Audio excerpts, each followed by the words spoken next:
কারো শ্বাসনালীতে বা গলায় যদি খাবার আটকায় তাহলে এই কাজগুলো তৎক্ষণাৎ করুন। খাবার খাওয়ার সময় শ্বাসনালীতে বা গলাতে আটকালে কিভাবে বের করতে হয় তা আজকে জানবো। খাবার খাদ্যনালী দিয়ে পেটে যাওয়ার সময় খাদ্যনালীর সাথে থাকা শ্বাসনালীতে এক ধরনের ঢাকনার মতো বস্তু থাকে, যাকে এপিগ্লোটিস বলে, যা খাদ্যনালীর খাবার শ্বাসনালীতে ঢুকতে বাধা দেয়। কখনো যদি এপিগ্লোটিস ফাঁকি দিয়ে খাদ্যনালীর খাবার শ্বাসনালীতে ঢুকে, ঠিক তখনই গলায় বা শ্বাসনালীতে খাবার আটকায়। কারো গলায় বা শ্বাসনালীতে খাবার আটকালে তৎক্ষণাৎ বের না করলে মানুষটির মৃত্যু পর্যন্ত হতে পারে।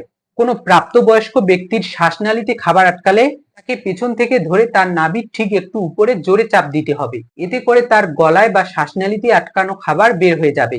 এবং কিছুটা ছোট বাচ্চার ক্ষেত্রে শ্বাসনালীতে খাবার আটকালে বাচ্চাটিকে মাটিতে একটু বাঁকা করে বসিয়ে তার ঠিক ঘাড়ের নিচে একটু জোরে ধাক্কা দিতে হবে। এতে করে তার গলায় আটকানো খাবার মুখ দিয়ে বের হয়ে যাবে।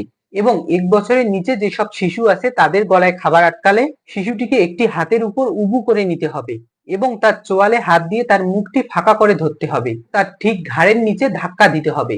এতে করে শিশুটির গলায় আটকানো খাবার মুখ দিয়ে বের হয়ে যাবে। কারো শ্বাসনালীতে বা গলায় যদি খাবার আটকায় তাহলে এই কাজগুলো তৎক্ষণাৎ করুন, কারণ শ্বাসনালীতে খাবার আটকালে তা কিছুক্ষণের ভিতর বের না হলে মানুষটির মৃত্যু হতে পারে।